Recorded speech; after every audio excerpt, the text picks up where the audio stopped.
오늘 말씀의 제목은 거짓된 신학과 거짓된 예배 그리고 정화라는 제목으로 말씀을 나누겠습니다. 아모스 선지자는 남유다 출신임에도 불구하고 북이스라엘을 향하여서 하나님의 진노를, 하나님의 심판을 선언했던 선지자입니다. 북이스라엘은 풍요에 빠져서 하나님을 잊어버리고 종교 행위로 자신들의 안전을 추구했습니다. 그래서 이제 이스라엘에게 남겨진 것은 오직 하나님의 심판뿐이다 라는 것을 아모스 선지자가 선언한 것이죠. 그런데 아모스 선지자는 단순히 심판만을 선언한 것이 아니에요. 분명하게 이스라엘에게 심판을 선언하고 무엇 때문에 하나님께서 심판하시는 것인가 라는 것을 조목조목 이렇게 따지고 있어요. 구체적으로 하나씩 밝히고 있는 것이죠. 이렇게 하는 이유는 뭡니까? 심판이 목적이면 그냥 심판 선언만 하고 돌아서면 돼요. 어차피 죽일 자들이니까. 그런데 분명하게 하나님께서는 회개를 목적으로 하기 때문에 이들의 심판받는 이유를 밝히고 있어요. 그러니까 나라가 멸망한 것은 돌이킬 수 없는 길이 됐습니다. 그런데 나라가 멸망해도 그 가운데서 하나님의 백성들은 뭐 해야 됩니까? 회개해야 된다는 것이죠. 이 회개를 위하여서 하나님은 심판 선언만 하는 것이 아니라 반드시 어떠한 점이 문제인가, 무엇 때문에 너희가 심판을 받고 있고 그래서 어떻게 회개해야 될지를 하나님께서 분명히 제시해 주시는 말씀이라는 것이죠. 그래서 오늘 본문인 5장 18절 이후와 우리가 다음 주에 볼 6장 1절부터 7절의 말씀을 보면 똑같이 시작하는 것을 볼 수 있어요. 5장 18절에 보면 화 있을진저라고 되어 있고 6장 1절도 화 있을진저라고 분명하게 밝히고 있습니다. 그래서 심판의 이유가 무엇인지 아주 구체적으로 하나님께서 가르쳐 주십니다.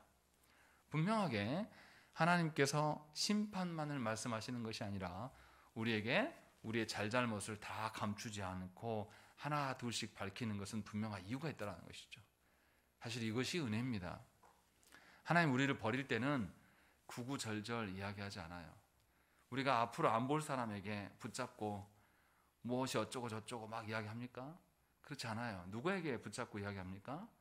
앞으로 계속 나와 함께 교제하고 관계를 맺을 사람에게 이야기하는 것처럼 하나님께서 분명하게 심판만이 아니라 심판의 근거를 제시하신다는 것이죠. 그러니 우리들에게 하나님께서 우리 삶에 관여하셔서 개입하셔서 우리를 깨닫게 하시는 이유, 나의 죄를 보게 하고 나의 죄를 발견케 하시는 것은 무엇을 위함입니까? 회개를 촉구하고 하나님의 말씀대로 살게 하시기 위함임을 저와 여러분들이 알아야 된다는 것이죠. 그런 점에서 오늘도 심판을 선언을 하고 있다는 것입니다. 그런데 처음부터 아모스가 굉장히 독특한 말을 합니다. 우리 18절의 말씀을 한번 읽겠습니다. 시작.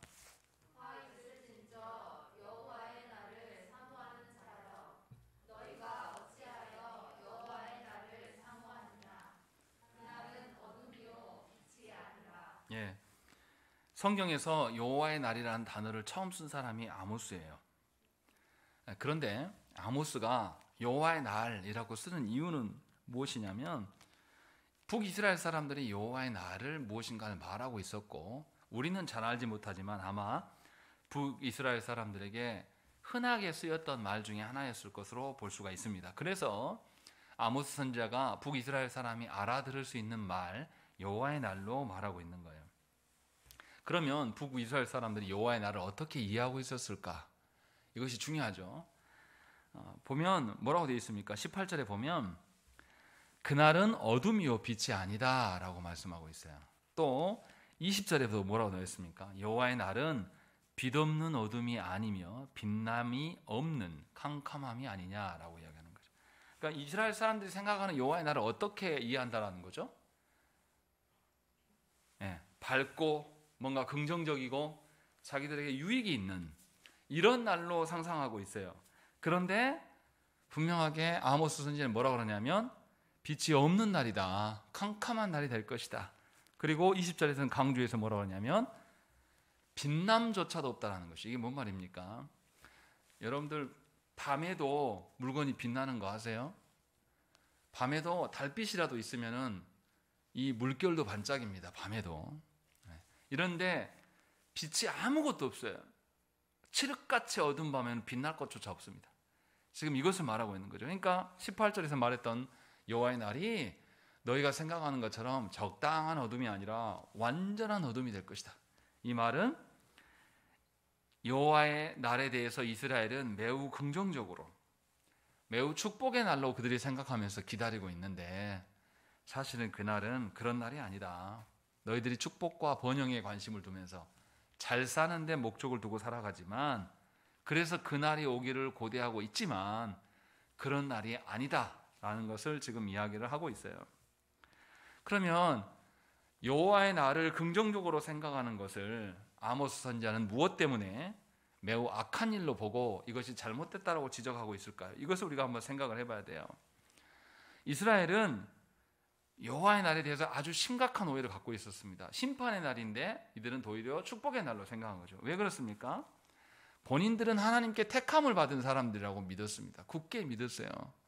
그래서 하나님은 무조건적으로 누구 편이다? 자신들의 편이다 라고 생각을 한 것이죠. 그러니까 실제로 존재하시는 하나님을 믿는 게 아니라 자기가 기대하는 하나님, 자기가 바라는 하나님을 이들이 믿고 있는 거예요. 그래서 여호와의 날, 마지막 날도 심판의 날이라고 하나님 분명히 말씀하셨는데도 이들은 그렇게 생각하지 않는 거예요.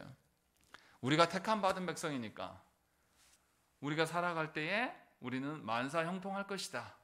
그래서 이 만사형통할 것이다 라는 것이 하나님으로부터 온 말이 아니라 자기들이 기대감, 자기들이 만들어낸 허상, 이런 것에 확신에 차서, 이런 거짓된 확신, 그것에 차서 여호와의 날을 축복의 날로 생각하고 있는 것입니다. 이 말이 왜 위험합니까? 하나님에 대해서 이들은 알고 싶어 하지 않았어요. 우리가 계속 말씀을 읽어왔을 때도 이스라엘이 절기를 지키고 뭔가 각종 제사를 드렸습니다. 그런데 정작 하나님께 대해서는 관심이 없었단 말이에요. 그러니까 하나님도 어떻게 한 거죠? 실제로 존재하시는 하나님을 찾고 구하고 그분을 알려고 애를 쓰는 게 아니라 자기가 바라고 소망하는 하나님을 만들어 놨어요. 이건 어떻게 하는 겁니까? 하나님을 바르게 아는 것입니까? 하나님을 곡해하게, 오해하게 만드는 것입니까? 하나님을 오해하게 만든 거예요. 저국교회가 그러고 있는 겁니다. 예수 믿으면 복 받고, 예수 믿으면 자녀들이 잘 되고, 예수 믿으면 만사형통할 것이다. 이런 이야기들을 늘 해서 세상 사람들도 알아요. 이제는. 그런데 하나님 과연 그런 하나님이냐? 택한 백성들만 다스리시고 나머지들은 다 버리시는 하나님이냐? 그런 하나님이 아니라는 거죠. 이들이 이렇게 거짓되고 자신들이 생각하는 방식으로 하나님을 상정하는 것은 무엇을 거부하는 겁니까? 하나님이 계시해 주신 말씀을 거절하는 겁니다. 그러니까 제가 항상 여러분들한테 말씀드릴 때 여러분들의 경험에 근거해서 교회됨을 말하지 마라. 여러분들의 연륜에 근거해서 하나님의 어떠하심을 말하지 말라라고 계속 제가 말씀드리는 이거 바로 이 부분이에요. 사람은 죄성이 가득해서 원래 계신 그 하나님을 믿고자 하는 것이 아니라 내가 기대하는 하나님으로 우리가 상상해버리고 그것을 믿습니다. 그리고 그 하나님을 향해서 나아가서 빌고 구하는 거예요. 이것은 원래 계신 하나님을 가리우는 일이고 또 하나님 주신 말씀을 조작하고 다 왜곡시키는 일이에요. 그래서 분명하게 하나님을 섬기는 것이 아닙니다. 실존하시는 하나님을 섬기는 것이 아니라 자신들이 만들어 놓은 하나님, 실제로 조국교 안에 있는 많은 성도들이 성경에서 말씀하시는 하나님을 믿는 것이 아니라 자신들이 생각하고 소망하고 허상에 젖은 하나님을 구하는 경우가 정말로 많습니다. 이런 사람들의 특징은 뭐냐면 하나님이 자신들만의 하나님으로 생각하는 거예요. 그래서 자기 식구는 내 편이고 우리 교회 안에 들어와 있으면 내 편이고 교회 밖에 있으면 뭐라고 합니까? 사탄으로 여기는 거예요. 이러한 논리가 조국교회 안에 얼마나, 특히 보수교회 안에 얼마나 지나치게 많습니까? 그래서 내 편과 네 편만 생각하는 겁니다. 이중적인 잣대로. 이것이 왜 이렇게 됩니까? 하나님에 대한 오해, 하나님에 대한 무지에서 나온 것이 우리의 삶에서 그대로 드러나는 거예요. 그래서 예수 믿어도 사랑이 없고 은혜가 없는 사람들은 하나님 잘못 믿은 거예요. 하나님이 말씀하시는 규정대로 정의를 지키는 것과 사랑이 있는 것은 같이 공존할 수 있어요. 그런데 율법적으로 무엇인가를 맞고 틀리고로 해서 사람을 죽이는 것과 사랑이 있는 것은 같이 할 수가 없는 것입니다. 분명하게 북이스라엘은 그들의 삶이 하나님을 닮기를 구하지 않고 삶과 하나님 말씀하시는 삶과 아무런 상관없는 거짓된 확신, 자신들이 만들어 놓은 자기 확신에 젖어서 살아갔다는 것입니다. 참된 신앙은 나에게 일어나는 확신, 내가 생각해 보니 이런 것이다 라는 게 아니에요. 참된 신앙은 하나님으로부터 온 겁니다. 그래서 나를 믿을 수가 없어요. 참된 신앙을 가진 사람은 자기 확신과 자기 어떠함으로 인하여서 신앙생활을 하지 않는단 말이에요. 다 하나님으로부터. 나는 아니지만, 나는 결코 하나님의 선하신 뜻을 온전히 담아낼 수 없는 자이지만 하나님의 말씀은 그러한 것이다. 그러니까 살아가면서 나를 드러냅니까? 하나님의 말씀을 드러내고 합니까? 참된 신앙을 가진 사람은 하나님의 말씀을 드러낼 수밖에 없어요. 자신은 좀 오해받고 자신은 좀 세상 속에서 불의한 일을 당해도 무엇은 오해되면 안 됩니까? 하나님은 오해돼서는 안 돼요. 하나님은 곡해돼서는 안 된다는 것입니다. 이것을 지금 아모스 선지자가 이야기를 하고 있는 것이죠. 하나님께서는 꼭 우리가 아니어도 됩니다. 성경에서 아브라함의 육신의 그 자손들을 패하시고 돌들을 통해서도 하나님의 언약 백성을 삼으실 수 있다고 말씀하셨어요. 그런데 교만한 우리들은 거짓된 자기 확신과 자기 위로를 목적으로 하나님을 곡해하는 일을 수도 없이 한다는 것입니다. 대놓고 해요, 우리가. 그래서 어떻게 합니까? 하나님이 이랬으면 좋겠다. 하나님이 이렇게 해주면 참 좋을 텐데. 하나님 우리 자녀들한테 이 문제를 해결해 주면 내가 더 잘 믿을 텐데. 이것은 자기가 꿈꾸는 하나님, 자기가 만들어 놓은 하나님을 믿는 것이지 결코 하나님 믿는 게 아니에요. 북이스라엘이 이렇게 믿었다는 것이죠. 그래서 자기들이 만들어 온 신, 자기들이 기대하는 신 앞에서 절하는 것에, 그 종교행위 하는 것에 대해서 하나님 어떻게 평가하시냐? 21절 보세요. 내가 너희 절기들을 미워하며 멸시하며 너희 성회들을 기뻐하지 아니하나니 라고 되어 있습니다. 하나님께서 분명히 이스라엘에게 말씀을 통해서 하나님이 누구시며 너희를 위하여서 무슨 일을 행하셨는지를 밝혀주셨어요. 그러니까 하나님이 뭘 좋아하시고 뭘 싫어하는 걸 다 밝히셨단 말이죠. 그러함에도 이스라엘은 그 말씀을 존중하지 않고 자신들이 생각하는 방식으로 실존하시는 하나님이 아니라 자신이 만든 하나님께 종교행위를 했어요.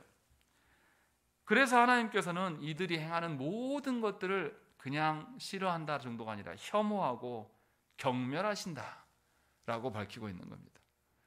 그러니까 우리가 잘 생각을 해야 돼요. 예배가 우리를 보장해 주지 않아요. 하나님이 우리를 보장하는 거예요. 예배는 뭐 하는 겁니까? 하나님과의 진정한 사귐, 하나님과의 교제를 가능하게 하는 방편이 예배입니다. 그러니 어떻게 그리스도인들이 예배를 포기하고 신앙생활을 잘한다고 말할 수 있습니까? 하나님과의 교제하는 유일한 방편이 예배인데 예배를 포기하면서 다른 일을 하면서 나는 신앙이 있습니다. 내가 예배를 해야 되는데 어쩔 수 없어서 내가 예배 이번에 빠집니다. 이건 말이 안 되는 겁니다. 하나님보다 더 중요한 다른 게 있다라는 거죠, 그 사람에게는. 그리고 예배만 강조하는 것은 율법적이다 라고 말하는 것은 말이 안 돼요. 하나님보다 더 중요한 것이 어디 있습니까? 하나님과의 사귐과 교제의 시작이 예배인데, 그래서 신자는 예배를 통해서 정의로우신 하나님께 나아가고 하나님의 뜻을 받들어 살아갈 수가 있는 것입니다. 그런데 중요한 것은 예배를 합당하게 드렸을 때 이것이 바른 이야기가 되는 거예요. 자기가 만들어 온 신, 자기가 기대하는 하나님께 기도하면 할수록 어떤 확신이 듭니까? 실존하시는 하나님에 대한 확신이 아니라 자기 확신에 찾는 거예요. 자기의 거짓된 신념으로 신앙생활하는 분들이 너무나 많다는 것입니다. 분명하게 하나님을 제외하고 자신의 목적 달성과 자기 확신에 차서 예배하는 사람은 예배를 더럽힐 수밖에 없습니다. 예배를 계속 남용하는 것밖에 되지 않아요. 그래서 하나님은 이스라엘의 각종 절기와 예배를 거절하셨어요.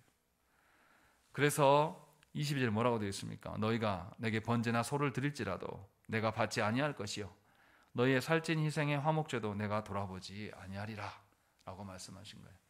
번제와 소제는 우리의 전부를 하나님께 올려드린다는 뜻이고, 화목제는 하나님과의 관계 개선을 위하여서 감사제를 올리는 것입니다. 그런데 하나님께서 어느 것도 인정하지 않겠다라는 것이 왜 그렇습니까?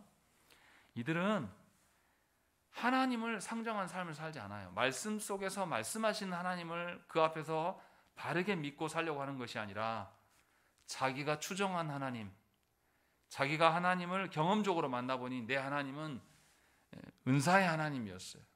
내 하나님은 보니까 돈을 주는 하나님, 내 하나님 보니까 치료의 하나님, 내 하나님 보니까 방언의 하나님, 내 하나님 보니까 관계의 하나님, 내 하나님 보니까 크고 거대한 하나님, 이런 식으로만 사람들이 이야기한다는 것이죠. 그래서 한국교회에서 강단에서 빗발치는 것이 뭡니까? 하나님 말씀에 대한 강설이 아니라, 설교가 아니라 간증을 하고 자빠져 있어요. 간증이 성경에서 말하는 하나님 맞습니까? 간증을 하려면 설교자, 신학적인 토대가 있는 목사와 장로에게 확실하게 검증을 받고 올라가서 다른 소리를 하지 않도록 다 원고를 만들어서 그렇고 설교를, 간증을 해야 돼요. 그것도 위험합니다. 저도 그냥 와서 하는 게 아니에요. 저도 원고 다 확인하고 그렇게 해서 올라가서 설교하는 겁니다. 제 소리 하려고 여기 있는 게 아니에요. 그런데 하나님에 대해서 말하고 싶지 않고 우리를 말하고 싶고 우리가 하고 싶은 이야기를 하고 싶게 되면 그때부터는 뒤틀려지기 시작해요. 그런데 그 뒤틀림이 예배만 뒤틀리겠냐 이 말이에요. 하나님을 상정하지 않고 자기가 만든 하나님께 예배했던 사람들이 삶에서도 뭘 추구하겠습니까? 자기가 소망하는 것, 자기가 소원하는 것을 추구해요. 그러면 삶이 어떻겠습니까? 삶에서 하나님 말씀하시는 그 질서와 정의가 드러나겠습니까? 그럴 수가 없는 거죠. 자기 목적을 위하여서는 수단과 방법을 가리지 않아요. 그래서 어처구니 없게도 우리 교단에서 큰 교회 중인 하나님 교회가 서초구에서 예배당을 지을 때 불법으로 공공의 영역까지 파고 들어가서 예배당 지어놓고 난 다음에 다 하나님께서 이룬 거라고 말하는 거죠. 하나님이 그렇게 남의 것 도둑질해서 예배당 지으라고 했습니까? 근데 너무 뻔뻔하게, 그래서 구청에서 그거 원상복귀 해라, 시행명령을 법원에서 명령을 했어요. 안 하겠대요. 그냥 쓰고 우리 그냥 이 벌금을 낼란다. 이것이 그 교회 방침이에요. 그게 무슨 공의의 교회입니까? 예배하면 뭐예요? 그들이 종교 행위를 하는 것과 그들의 일상생활에서의 삶이 일치가 되지 않아요. 따로 논단 말이죠. 아니 같은 거예요 사실은. 왜냐하면 예배 중에도 누구를 쫓으니까 진정한 하나님이 아니라 자신들이 만들어 놓은 신을 구하거든요. 그래서 하나님께서 받지 않으시겠다는 거죠. 무슨 말을 하려고 하는 겁니까? 참된 예배를 드리는, 참된 하나님을 교제하고 모시고 사랑하는 사람은 예배도 성경에서 말씀하시는 하나님을 향하여서 예배해야 되고 그들의 삶도 하나님께서 모든 것을 다스리시는 것을 인정할 줄 아는 사람이 돼야 돼요. 그러니까 바르게 예배하는 사람은 예배와 삶이 어떻습니까? 하나예요, 하나. 예배의 중심도 하나님이시고 내 소원과 내 목적이 아니라 하나님이시고 내 삶에서도 하나님이셔야 돼요. 내 목적을 이루는 것이 내 삶이 아니라 내 삶을 통해서 누구를 드러내는, 하나님의 성품을 드러내는 것이 우리의 삶이 되어야 된다는 것입니다. 그렇지 않으면 하나님께서 결코 받으시지 않는다는 것이죠. 그래서 하나님은 뭐라고 하십니까? 멈추라고 하는 거예요. 23절에서 뭐라고 합니까? 네 노래소리를 내 앞에서 그칠지어다. 네 비파소리도 내가 듣지 아니하리라 하는 것이죠. 아무리 화려한 각종 음향 기기를 갖다 놓고 우리가 여기서 띵가띵가 뭐 하고 우리끼리 좋아서 난리 법석을 떨어도 하나님을 알지 못하고 드리는 예배, 자기가 상상해서 하는 그 자기 소원풀이를 위하여서 드리는 예배, 하나님 하나도 받지 않으신다는 것이죠.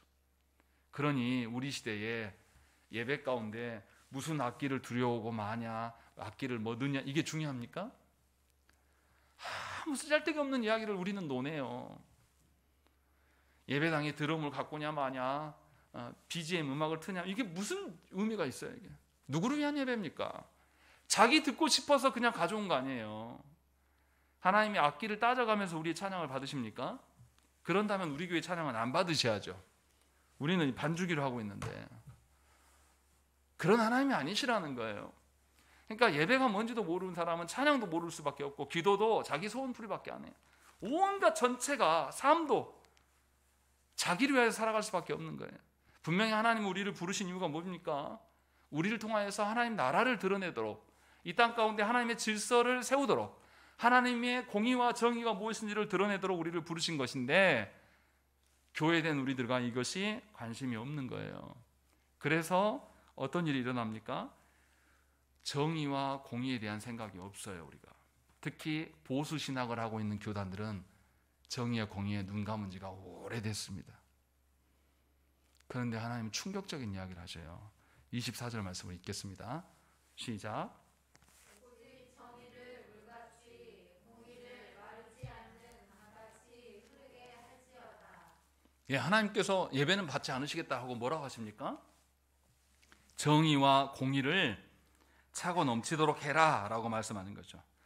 너무나 충격적이지 않습니까? 보수 기독교에서는 무슨 이야기를 해요? 예배만 강조한단 말이에요. 그런데 성경은 분명하게 무슨 이야기 합니까? 하나님을 찾지 않는 예배 받지 않겠다. 너희 소원 비는 예배, 너희 문제 삼은 문제 해결받기 위해서 온 예배 하나님 받지 않는다. 그리고 오히려 삶에서 정의와 공의를 세워라 라고 말씀하고 있어요. 얼마나 충격적인 말씀입니까? 우리는 여태 정의와 공의는 없어도 되고 예배만을 그렇게 강조하면서 살았는데 놀랍게도 하나님은 우리 예배를 받지 않으신다고 이야기하고 정의와 공의를 말씀하시는 거예요. 그럼 여기서 우리가 생각을 해봐야 돼요. 하나님 말씀하시는 정의와 공의가 도대체 뭘까?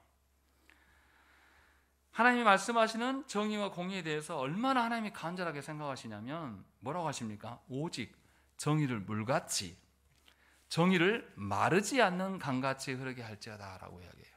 이스라엘 땅에서 마르지 않는 강이 있습니까? 없어요. 그런데 하나님이 마르지 않는 강 말씀하시는 거예요. 이게 무슨 말입니까? 항상 정의와 공의가 너희의 생활 가운데, 삶 가운데 철철 흘러 넘쳐야 된다. 아무리 비가 오지 않아도 늘 정의가 그곳에 있어야 된다. 아무리 너희의 삶이 척박하고 사막 같을지라도 정의의 강은 너희 안에 흘러 넘쳐야 된다. 요 말씀을 강조하고 있는 거예요. 그냥 잠깐 한두 번 정의를 실현하는 것, 그것이 목적이 아니다라고 말씀하고 있는 거예요.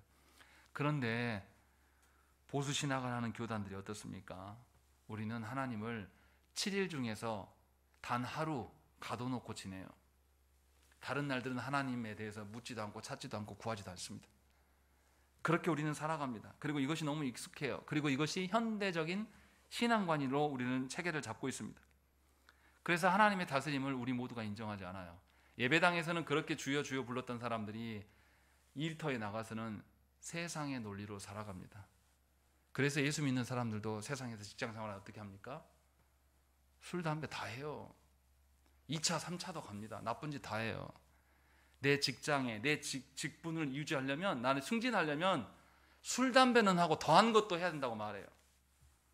그래서 믿음을 지키려고 하는 청년들이 직장 가서 누구한테 핍박받은 줄 아십니까? 거지 같은 믿은 선배들 때문에. 그 사람들이 이야기해요. 나도 교회 안수집사야. 처음 먹어 술. 나도 안 먹는데 네가 왜 안 먹냐? 너 직장생활 안 할 거냐? 승진 안 할 거냐? 이걸로 협박한단 말이에요. 먼저 믿은 그 악한 자들이 그런 방식으로 살아가요. 그래서 하나님의 질서와 하나님의 공의 같은 거는 찾아볼 수가 없습니다. 정말로 참된 신자가 있다라면 이 사회의 불의한 일들, 정말로 합당한 정치, 합당한 질서로 회사가 돌아가지 않는 것에 대해서 분개하면서 이것을 항의해야 돼요. 근데 말하지 않습니다. 말한 사람만 잘려나가거든요. 우리 사회는 그렇지 않습니까? 바르게 한 사람들만 미움털 받게요. 이게 사회에서만 일이 아니라 목사회에서도 그래요. 바른 소리 하면 결코 내버려 두지 않습니다. 어떻게 해서든지 짓밟으려고 하는 것이 우리의 생태계예요. 그래서 우리의 삶은 어떻습니까? 하나님이 주권자가 아니십니다. 이 시대의 논리에 우리는 빠져 있어요. 한국처럼 중국이 세계적인 국가가 올라가지 못하는 것이 뭐냐면 관시예요. 관시가 뭐냐면 관계입니다. 관계. 정의나 공의 이런 거 없어요. 중국은 전부 관계로면 불법도 됩니다. 그러니까 예전에 선교사님, 중국 선교사님들이 나가서 추방 안다고 버티는 분들은 뭐냐면 관시가 되는 거예요. 평상시에 관계를 맺고 뇌물도 주고 이러면서 자기 자리를 지키는 거예요. 자기 교회를 지켜나가는 거예요. 이것에 대한 고민들이 굉장히 많았다는 이야기를 많이 들었어요. 그런데 한국도 그에 못지 않다는 것이죠. 불의한이 일어나도 말하지 않아요. 더러운 꼴을 보기 싫어서 그냥 침묵하는 것이 우리 일상 아닙니까? 이것은 하나님께서, 공의로운 하나님이 우리의 모든 부분을 다스리신다는 것을 우리가 믿지 않는 증거예요.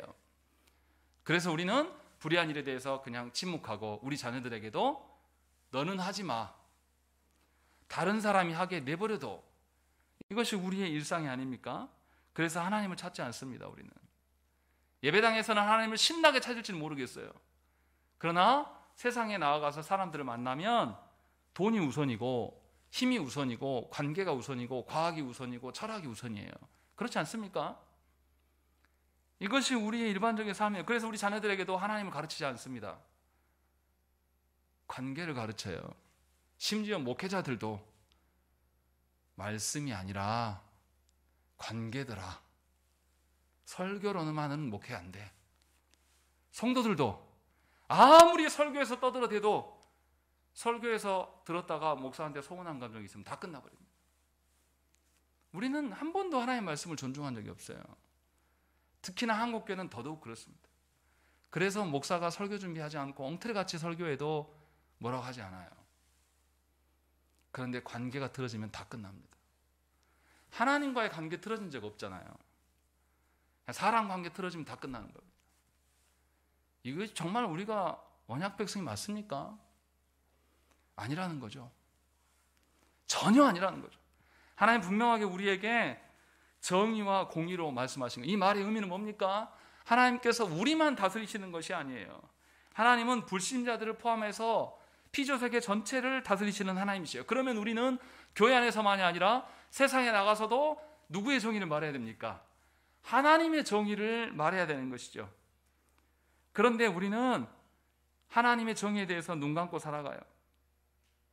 분명하게 예배와 삶은 따로 놀 수가 없다라고 성경은 이야기해서 하나님께서 정의와 공의를 말씀하시는데 우리는 하나님과의 관계를 저버리고 하나님 주시는 샬롬을 버린 지가 오래됐습니다. 그래서 하나님의 공의가 사라진 우리 사회에서는 포악하고 원수 갚는 일, 복수하는 일들에 대해서 비명과 절규가 가득합니다.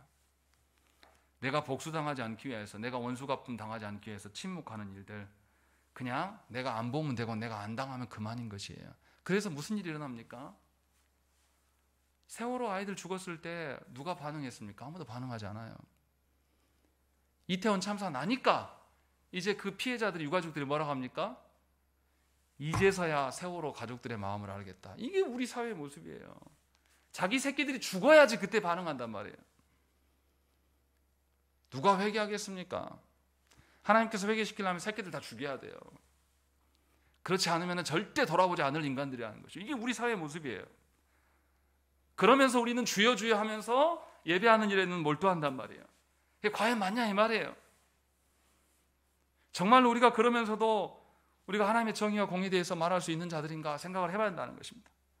분명하게 하나님은 여름 가뭄에도 불구하고 사막의 지형에도 불구하고 하나님의 정의와 공의가 물같이 흘러야 된다는 것을 분명히 강조하면서 우리에게 말씀하신 것이죠.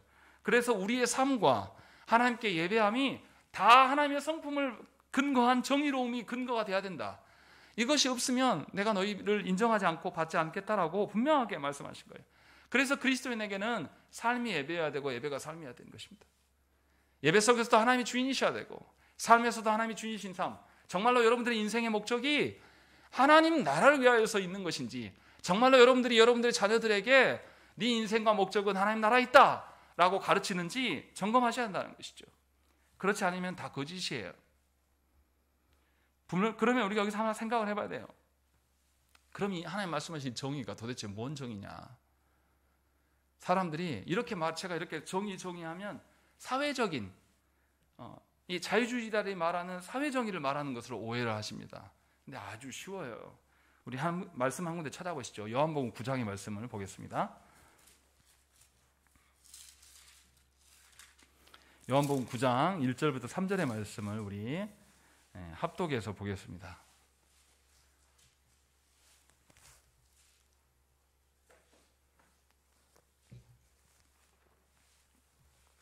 요한복음 9장 1절부터 3절 말씀입니다.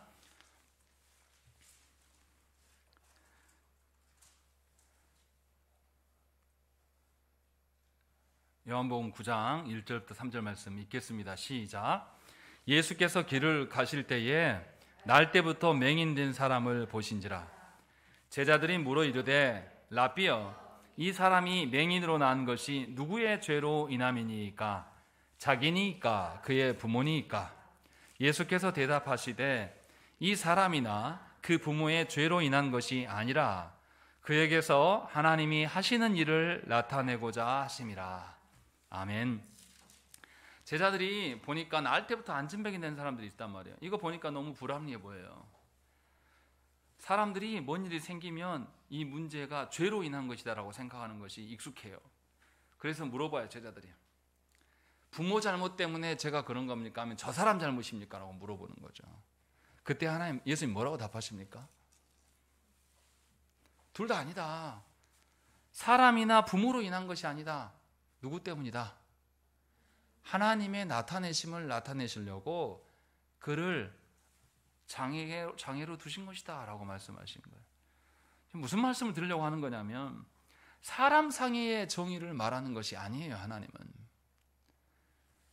수평적인 관계의 정의를, 하나님께서 정의를 물같이 여름 가뭄의 하수같이 이렇게 하라 이렇게 하신 것이 아니란 말이에요.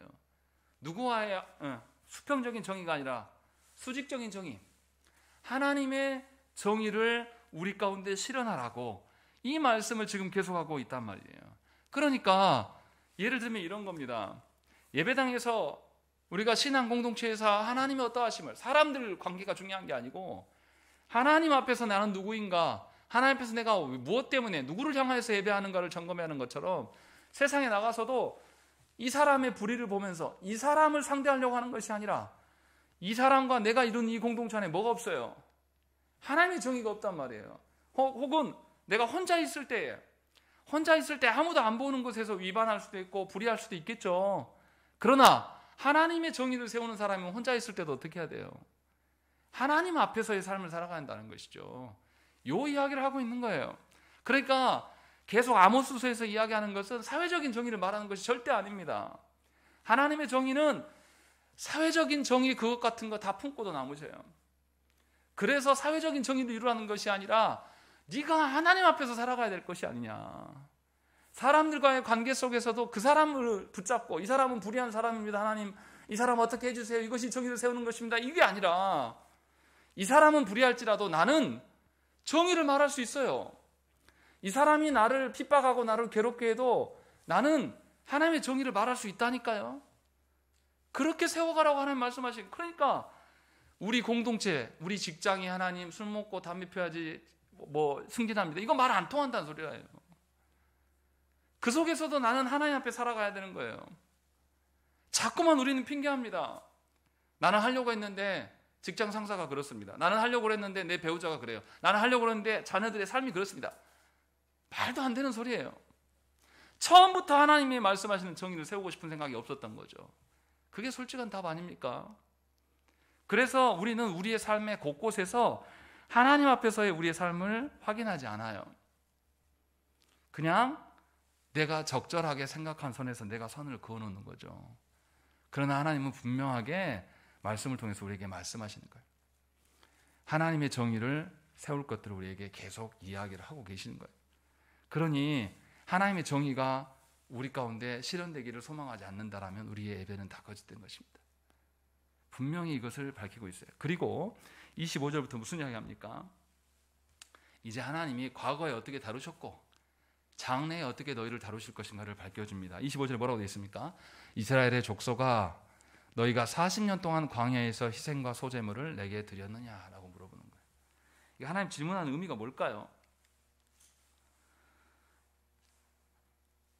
이스라엘이 40년 동안 광야 생활하면서 하나님께서 제사를 가지고 이들을 시험하신 적이 있습니까?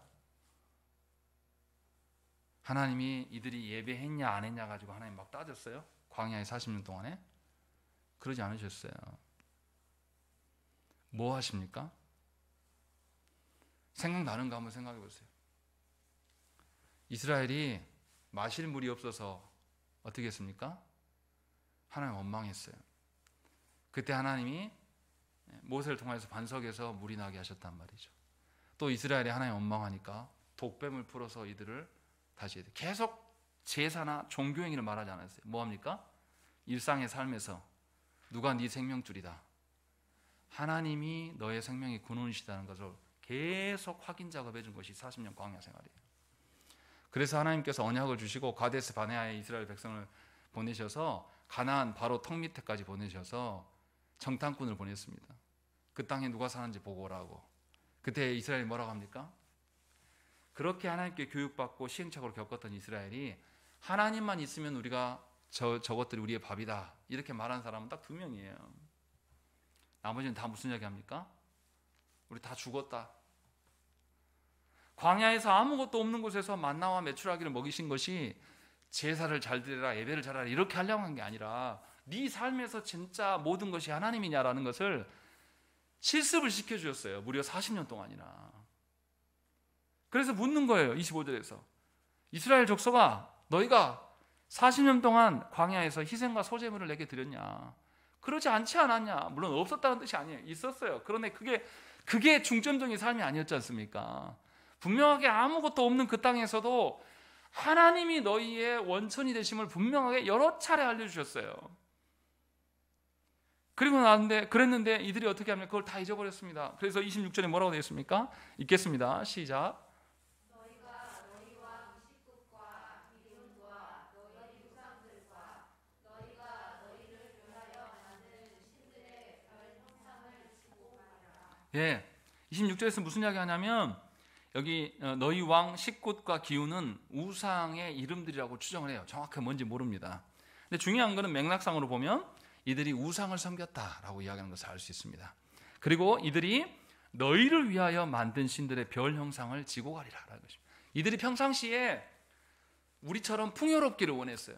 평상시에 이들처럼 우리가 그런 것처럼 이들도 권세를 잡기 원했단 말이죠. 그래서 풍요와 권세를 주는 신들에게 절하고 그들을 섬겼단 말이에요. 그러니 하나님께서 니네 평상시에 그것을 너희들이 예수고 섬기고 살았지. 그래, 너 한번 진짜 짊어지고 가봐. 그러면서 하나님 어디로 보내십니까? 27절에 내가 너희를 다메섹 밖으로 사로잡혀 가게 하리라. 다메섹은 가나안 경계를 바로 지나서 있는 이방 땅이에요. 분명히 하나님께서 가나안 땅에 내쫓으실 거예요, 이들을. 그런데 그냥 가게 하지 않아요. 뭐 하라고요? 우상 딴지를 이기고 한번 가봐라. 얼마나 고된 일인가. 그리고 갈 때에 그의 이름이 만군의 하나님이라 불리하는 여호와께서 말씀하셨느니라. 그때서 너희가 하나님을 조금 알게 될 것이다 라고 말씀하고 있어요. 그러나 그때 안 것이 의미가 있냐? 의미 없다라는 거예요. 포로로 끌려가게 되면 다 죽는 겁니다. 분명히 하나님께서는 이스라엘 백성들에게 경험을 주셨어요.